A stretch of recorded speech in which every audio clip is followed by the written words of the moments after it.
जीवन्मुक्तिप्रदं देवं क्षमापूर्णं जगद्गुरुं वन्दे परमहंसाख्यं नित्यानन्दाय स्वागतं। जीवन्मुक्तिप्रदं देवं क्षमापूर्णं जगद्गुरुं वन्दे परमहंसाख्यं नित्यानन्दाय स्वागतम्।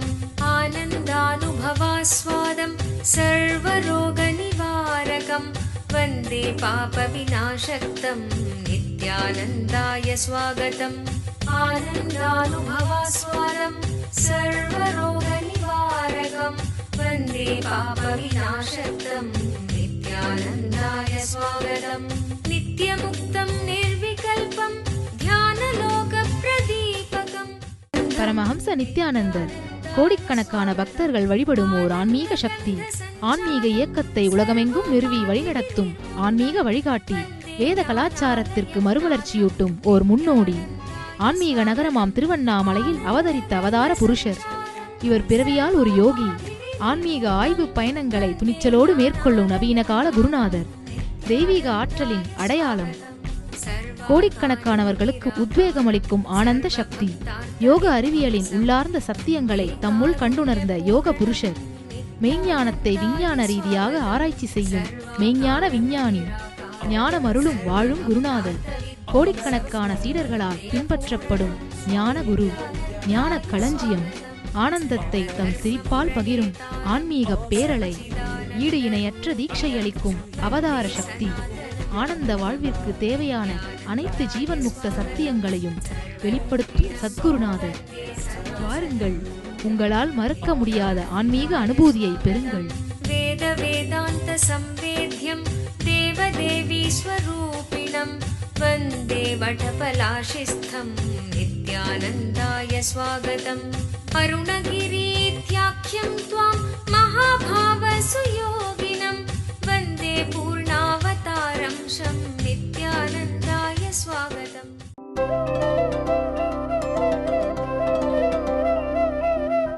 ராமகிருஷ்ணன் ரொம்ப அழகா சொல்வாரு, எந்த வியாதி வந்தாலும் சாப்பிடுறதையும் மருந்து சாப்பிடுறதையும் நிறுத்தாத வரைக்கும் தப்பிச்சிடலாம் அப்படின்பார்.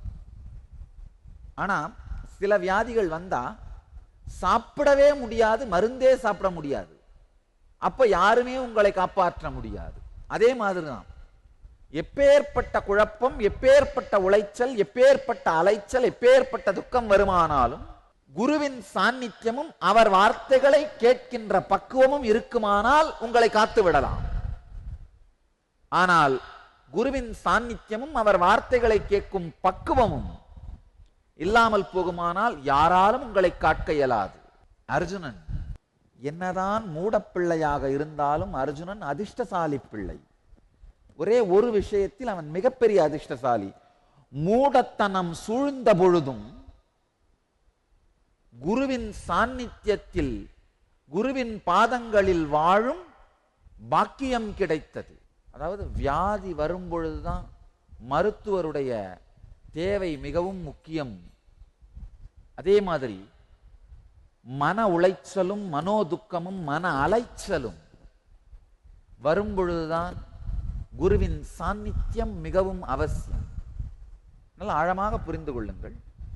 மன அலைச்சலும் மன உளைச்சலும் துக்கமும் மனித வாழ்க்கையின் பாகமாக மாறிவிட்டது. அது வராமல் போகாது. ஆனா வந்தால் அதிலிருந்து தப்பித்துக் கொள்வதற்கு தெரிந்தவர்கள்தான் வாழ்க்கையை வாழுகின்றார்கள். முடியாதவர்கள் மரணத்தில் வாழ்க்கையை இழக்கின்றார்கள். நல்லா புரிஞ்சுக்கோங்க. உலகத்திலேயே அதிக அளவு இளைஞர்கள் தற்கொலை செய்து கொள்ளும் மாநிலம் தமிழ்நாடு. இந்தியாவிலேயே அதிக அளவு ஆல்கஹால் மற்றும் போதை வஸ்துக்களை இளைஞர்கள் உபயோகப்படுத்தும் மாநிலம் தமிழ்நாடு. இந்தியாவிலேயே அதிக அளவு மனம் சார்ந்த துக்கங்களால், துயரங்களால், தொல்லைகளால், வியாதிகளால் அதிக அளவு பேர் தவிப்பது தமிழ்நாடு. காரணம் மிக முக்கியமான ஒரு உண்மை. காரணம் தமிழ்நாட்டில் வேரூன்றிவிட்ட நாத்திகம், தமிழ்நாட்டின் மன அமைப்பிற்குள்ளே பரவிவிட்ட கலெக்டிவ் பாய்சன். எந்தெந்த நாட்டிலெல்லாம் நாத்திகம் ஆழமாக இருக்கிறதோ அந்த நாட்டிலெல்லாம் இந்த 3D 3Dயும் ஆழமா இருக்கும். என்ன 3Dனா டெத், ட்ரக், டிப்ரெஷன். இந்த 3Dயும் ஆழமா இருக்கும். இது உலகளாவியல் செய்யப்பட்ட ஆராய்ச்சிகளின் முடிவு. காரணம், நாத்திகனுக்கும் மன உளைச்சலும் மன அலைச்சலும் வரும், ஆத்திகனுக்கும் வரும். ஆனா ஒரு ஆத்திகனுக்கு இருக்கிற ஒரு அதிர்ஷ்டம் என்னன்னா, அந்த நேரத்திலே குருவும் குருவின் வார்த்தையை கேட்கின்ற பக்குவமும் ஆத்திகனுக்கு இருக்கின்றது. தன்னைத்தானே மீண்டும் மீண்டும் வாழ்க்கையின் துயரங்களிலிருந்தும் துக்கத்திலிருந்தும் தாழ்விலிருந்தும் எழுப்பி நிறுத்திக் கொள்ளக்கூடிய சக்தி ஆத்திகனுக்கு இருக்கின்றது. கதங்ன ஞேயமஸ்மாபி. இங்கு அர்ஜுனன் புலம்புகின்றான். நல்ல வேளை அர்ஜுனன் நாத்திகன் அல்ல. நாத்திகனா இருந்திருந்தா அவனுக்கு ஒரே வழி சூசைட் தான், வேற வழியே இல்லை. ஆனால் அதிர்ஷ்டசாலி அர்ஜுனன் ஆத்திகனாய் இருந்ததனால் குருவினுடைய நெருக்கமும் அருகாமையும், அது மட்டுமல்லாது ஞான குருவின் வார்த்தைகளை கேட்டு நடக்கும் பக்குவமும் அர்ஜுனனுக்குள் மிக தெளிவாக இருக்கின்றது. 3D மாதிரியே 3C இந்தியாவுக்கு இருக்கு. இந்தியாவிலேயே அதிக அளவு largest practised religion corruption, largest followed religion cricket, largest celebrated religion cinema. Corruption, cricket, cinema, 3C 3D மாதிரி. Largest practiced religion corruption, largest followed religion cricket, largest celebrated religion cinema. செக்யூலர்னு சொல்றமே, மதச்சார்பின்மைன்னு மிகப்பெரிய கொடுமையை நமக்கு நாமே இழைத்துக் கொண்டோம் இந்த போலித்தனமான மதச்சார்பின்மையினால. உண்மையில் மதச்சார்பின்மைனா என்னன்னா, எல்லா மதங்களில் இருக்கும் உயர்ந்த கருத்துக்களை எடுத்துக்கொண்டு ஒரு மதத்தை மட்டும் சாராது, ஒரு மதத்தை மட்டும் சார்ந்த கருத்துக்களை மட்டும் ஏற்றுக்கொள்ளாமல் மற்றவைகளை, ஒரு மதத்தை மட்டும் ஏற்றுக்கொண்டு மற்றவைகளை மறுப்பது இல்லாமல் எல்லா மதத்தினுடைய சாரமான ஆன்மீக கருத்துக்களையும் ஏற்று வாழ்வது. அதுதான் மதச்சார்பின்மையா இருந்திருக்கணும். ஆனா நம்முடைய மூட கபட மதச்சார்பின்மையினால எல்லா மதங்களையும் ஒழித்து கடைசியில எஞ்சி இருக்கிற நாம பிராக்டிஸ் பண்ற மதம் இந்த 3 தான். ஊழல், கிரிக்கெட், சினிமா. இந்த 3 தான் நாம பிராக்டிஸ் பண்ற religion. Largest practice religion, largest followed religion, largest celebrated religion in India. எத்துணை ஆயிரம் ஆண்டுகளாக செல்வ செழிப்பின் உச்சியிலே உள்ளுலகத்திலும் வெளி உலகத்திலும் முழுமையையே வாழ்க்கையாக வைத்திருந்த நமது வேத பாரம்பரியம் செழித்தோங்கிய இந்த பூமியிலே மருத்துவ உதவி இல்லாமல், 10 ரூபாய் மருந்து இல்லாமல் என் சகோதரர்கள் இறப்பதை காணும் பொழுது வேத பாரம்பரியத்தை பற்றி பேசுவதற்காக உண்மையில் நான் வருந்துகின்றேன். ஆழமாக ஆழ்ந்து ஆராயும் பொழுது உண்மையில் வேத பாரம்பரியத்தை கடைபிடித்தது இந்த ஏழ்மைக்கு காரணம் அல்ல. கடந்த சில 100 ஆண்டுகளாக அதை கடைபிடிக்காமல் போனது இந்த ஏழ்மைக்கு காரணம். நமக்கு என்ன உணவு வேணுமோ அதை உருவாக்கி கொடுக்கிறதுக்கான விவசாயிகள் இருந்தார்கள். நமக்கு என்ன உடை வேணுமோ அதை உருவாக்கி கொடுப்பதற்கான செங்குந்தர்கள், நெசவாளர்கள் இருந்தார்கள். நமக்கு என்ன மருத்துவம் வேணுமோ அதை அளிப்பதற்கான மருத்துவர்கள் இருந்தார்கள்.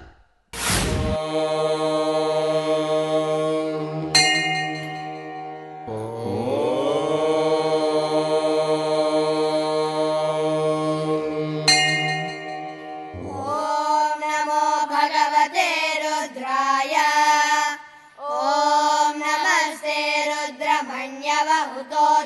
केशवे नमः नमस्ते अस्तु धन्वने बाहुभ्यामुत ते नमः या तैषु शिवतमा शिवं बभूव ते धनुः शिवा शरव्याया तव तया नो रुद्रमृळया या ते रुद्र शिवा तनूरघोरा पापकाशिनी तया नस्तनुवा शन्तमया गिरिशन्ताभिजादशीः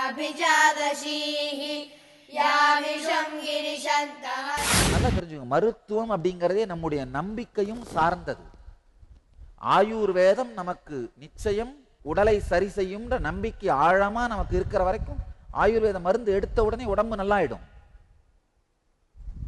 சித்த மருத்துவம் எடுத்தா உடம்பு சரியாயிடும்ன்ற கலெக்டிவ் நம்பிக்கை, பரவலான நம்பிக்கை இருக்கின்ற வரை சித்த மருத்துவம் எடுத்த உடனே நம்முடைய உடல் உடனே அதுக்கு ரெஸ்பாண்ட் பண்ணும், உடம்பு நல்லாயிடும். ஆனா இந்த மேலை நாட்டு கலாச்சாரம் நமது நாட்டிற்குள் திணிக்கப்பட்ட பொழுது நம் நாட்டின் மருத்துவ முறைகள் அத்துணையின் மீது இருந்த நம்பிக்கையும் உடைத்தார்கள், சிதைத்தார்கள். நம்ம உணவு பழக்கத்து மேல இருக்கிற நம்பிக்கையை உடைத்தார்கள், நமது உடைப்பழக்கத்தின் மீது இருக்கும் நம்பிக்கையை உடைத்தார்கள், நமது மருத்துவ முறைகள் மீது இருக்கும் நம்பிக்கையை உடைத்தார்கள். இது போன்ற பல்வேறு விதமான நம்முடைய உணவு முறை, உடைமுறை, பழக்க வழக்க முறை, நம்முடைய நம்பிக்கைகள், நம்முடைய மருத்துவ முறை ஆகியவை சிதைக்கப்பட்டது.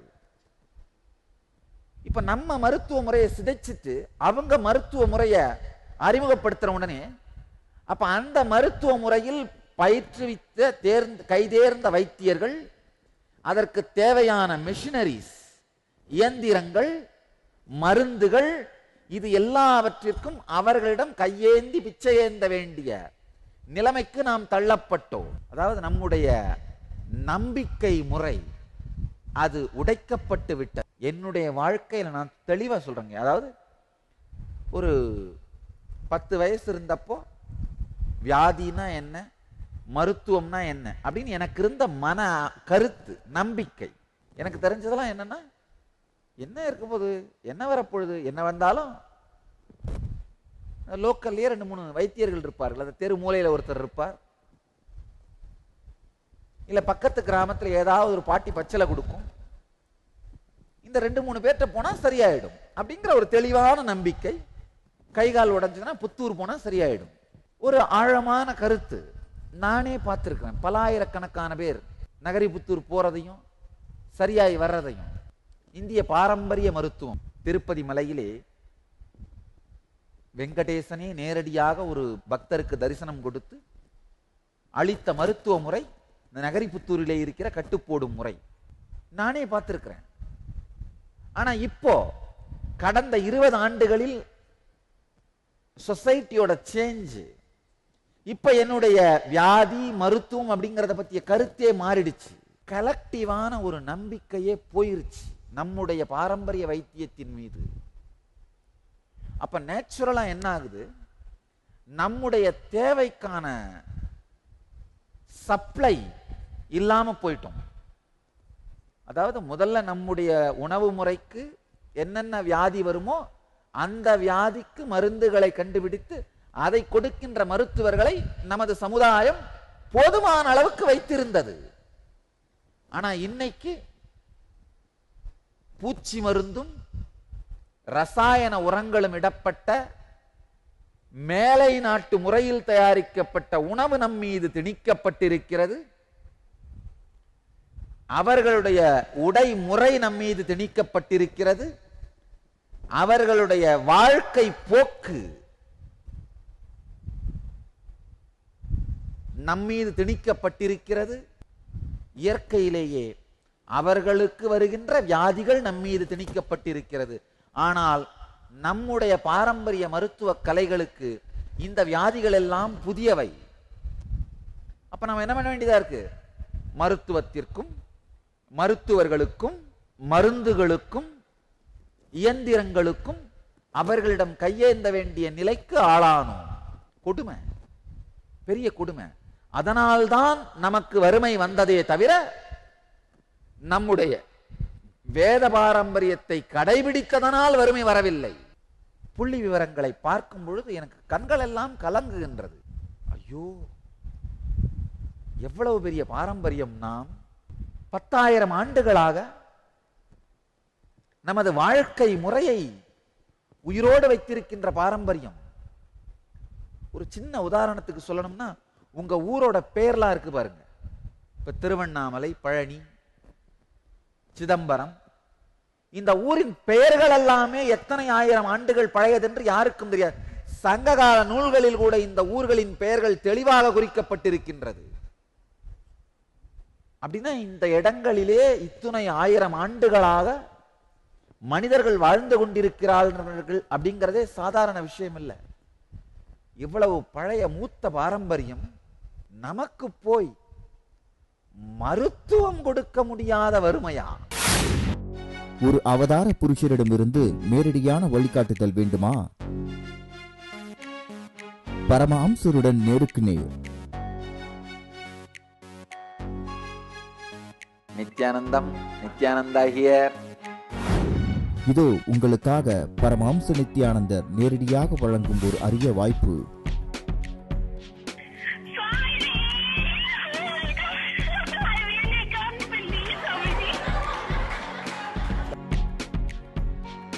இருங்க, எங்கேயோ பார்த்த ஞாபகம்.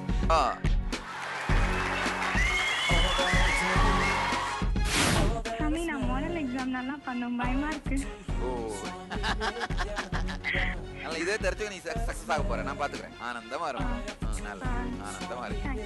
உங்களுடைய எல்லா விதமான கேள்விகளுக்கும் பிரச்சனைகளுக்கும் பரமஹம்சர் தொலைபேசி மூலம் தீர்வுகளை அளிக்கின்றார். தினந்தோறும் காலை 8 மணி முதல். தொடர்பு கொள்ள வேண்டிய தொலைபேசி எண் 08027279999. நேரடி ஒளிபரப்பை காண ntv.nithyananda.org. பெரிய கேன்சர் மருத்துவ உதவி வசதி இல்லாம செத்து போற அந்த நோயாளிகளை பற்றி கூட நான் சொல்ல வரவில்லை. அது ஒரு கொடுமை. சாதாரண 100 ரூபாய் மருந்து இல்லாமல் செத்து போகின்ற நோயாளிகள் பல பேர் என் சகோதரர்கள். அப்படின்னும் பொழுது வெளியிலே சொல்லிக் கொள்ள முடியாத வேதனை, துக்கம். இளைஞர்களே, விழித்துக் கொள்ளுங்கள். இதற்கு மேலும் வஞ்சிக்கப்படாதீர்கள்.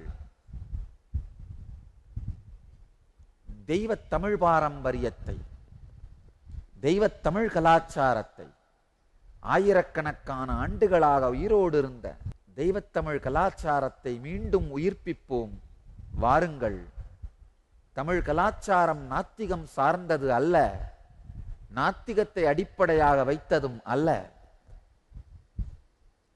நல்ல வேளை அர்ஜுனன் ஆத்திகனாய் இருந்ததனால் இந்த மிகப்பெரிய துக்கத்திலிருந்து அவனால் வெளியில் வர முடிந்தது.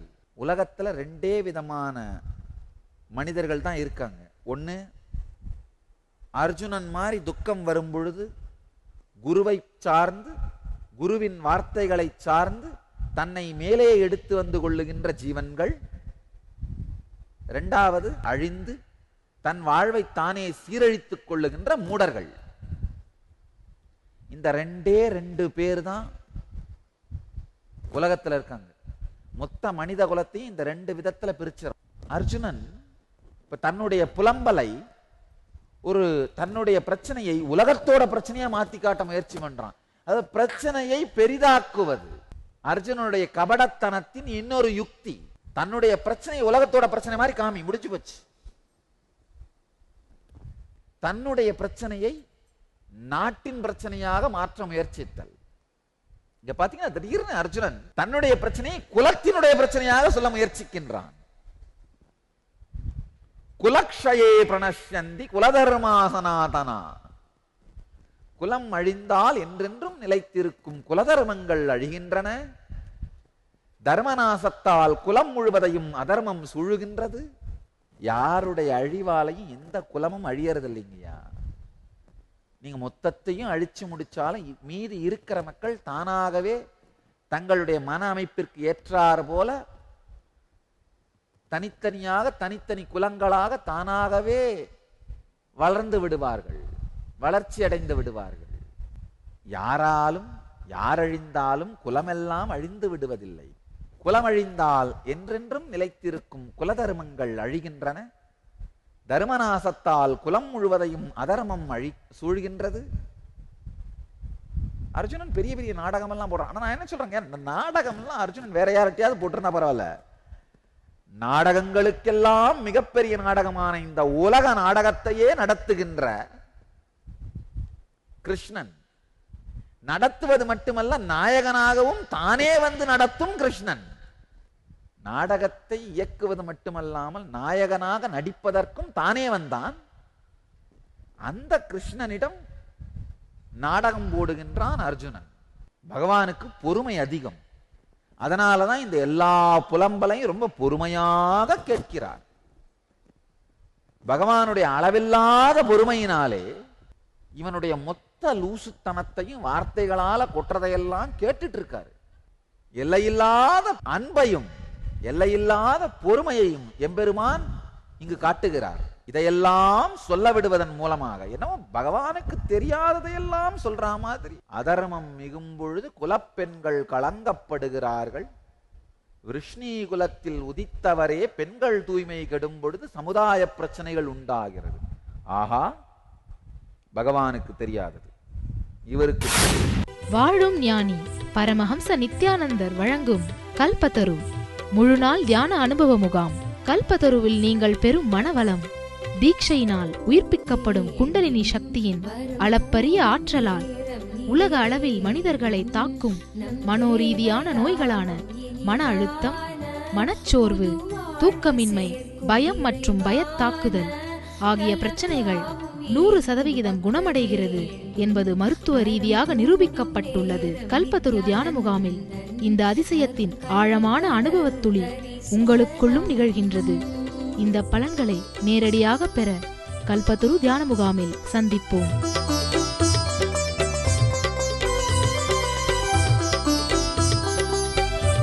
மேலும் விவரங்களுக்கு நித்யானந்த தியான பீடம், நித்யானந்தபுரி, கிரிவலப்பாதை, திருவண்ணாமலை.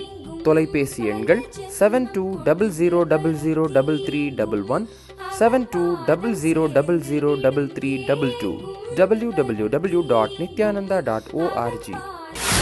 உண்மையில் அர்ஜுனனுக்கு என்ன தேவைன்னா, ஒரு எளிமையான சாதாரணமான துக்கத்திலே அடிபட்ட ஒரு மனிதனுக்கு வருகின்ற பிரார்த்தனை மனநிலை, அவ்வளவுதான், வேற ஒண்ணுமே இல்லை. ஒரு கஷ்டம் வந்தா துக்கம் வந்தா ஐயோ கடவுளே காப்பாத்துன்னு சொல்றோம் இல்லைங்களா, அந்த சிம்பிளான மனநிலை அர்ஜுனனுக்கு வந்திருந்தா இவ்வளவு பிரச்சனை இல்லை. அந்த மனநிலை வரவிடாமலேயே மொத்த விளையாட்டையும் நடத்த வேண்டும் அர்ஜுனன் நினைக்கிறதால தான் பாவம் மாட்டிட்டு முழிக்கிறான். ஆனா அந்த மனநிலை வர்ற வரைக்கும் பிரச்சனை தீரப்போறதில்லை. அர்ஜுனனுக்கு தேவையே அந்த சிம்பிளான பிரார்த்தனை மனநிலை, அவ்வளவுதான், வேற ஒண்ணுமே இல்லைங்கய்யா. பாவம், இந்த அரசனுக்கே உரிய அகங்காரம், அரசு செய்வதனால், தன்னை அரசன் என்று நினைப்பதனால் வருகிற ஒரு பர்வர்ட்டட் ஈகோ,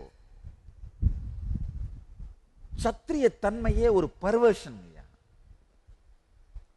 என்ன இருக்கு?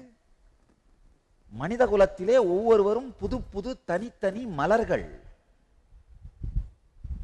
இதுல ஜெனரலைஸ் பண்ணி நீ எல்லாம் எனக்கு கீழே நான் உனக்கு மேலன்னு சொல்றதே பர்வர்ஷன், கபடம், ஹிப்போக்ரசி, மனவியாதி. உன்னைய விட நான் உயர்ந்தவன் ஒருத்தன் சொல்றான்னாலே அவனுக்கு தேவை மென்டல் ஹாஸ்பிட்டல். உடனடியாக அவர் ஏதாவது ஒரு நல்ல மனநோய் ஆஸ்பத்திரியில அட்மிட் பண்ணி ட்ரீட்மெண்ட் கொடுக்கணும். இந்த மன அமைப்பே ஒரு சைக்கலாஜிக்கல் டிசார்டர், பர்வர்ஷன். அந்த மன அமைப்பு வரும் பொழுது சாதாரண நேரங்களிலே சாதாரண தேவை கூட மறந்து விடுகின்றது. உண்மையில இப்ப அர்ஜுனனுக்கு என்ன பிரச்சனை? குழப்பமா இருக்கு, என்ன பண்றதுன்னு தெரியல, அவ்வளவுதான். முன்னாடி இருக்கிறது பகவான் கடவுள்னு அவனுக்கு தெரியும், தெரியாம இல்லை. அப்போ ஒரே ஒரு வார்த்தை, அப்பனே ஒன்றும் புரியல, எனக்கு கொஞ்சம் மயக்கமா தயக்கமா இருக்கு, நான் என்ன பண்ணணும்னு சொல்லு, பண்றேன், முடிஞ்சு போச்சு. அதை விட்டுட்டு இல்ல இல்ல கிருஷ்ணா நீ கொஞ்சம் பாரு, யோசி, நம்ம குலப்பெண்கள்லாம் என்ன ஆவாங்க, இந்த பெண்கள் தூய்மையெல்லாம் கெட்டுச்சுன்னா சமுதாய பிரச்சனைகள் உண்டாகுது. ஆஹா, இப்போ அப்படியே எந்த பிரச்சனையுமே இல்லாத மாதிரியும். ஒரு 4 ஸ்லோகத்துக்கு முன்னாடி இதே அர்ஜுனன் தான் சொல்றான், துஷ்டனாகிய துரியோதனன், அவனை சார்ந்து வந்திருக்கிற வீரர்கள், இவங்களெல்லாம் பார்க்கலான்னு. அப்படின்னா என்ன அர்த்தம்? துஷ்டனுடைய ஆட்சி நடக்குதுன்னு தான் சொல்றான். துஷ்டனுடைய ஆட்சியில வர்ற கேடுகளை விடவா பெரிய சமுதாய பிரச்சனைகள் உருவாயிட முடியும்? அர்ஜுனனுடைய குழப்பம் இந்த ஸ்லோகங்கள் வழியாக வெளிப்படுகின்றது. உங்கள் எல்லோரையும் நித்யானந்தத்தில் நிறைந்து, நித்யானந்தத்தில் மலர்ந்து, நித்யானந்தத்தில் கரைந்து, நித்யானந்தமாகிட ஆசீர்வதிக்கின்றேன். நன்றி, ஆனந்தமாக இருங்கள். நித்யானந்த தியானபீடம், நித்யானந்தபுரி, ஆஃப் மைசூர் ரோடு, விடுதி, பெங்களூர். 9742203311, 08027202084.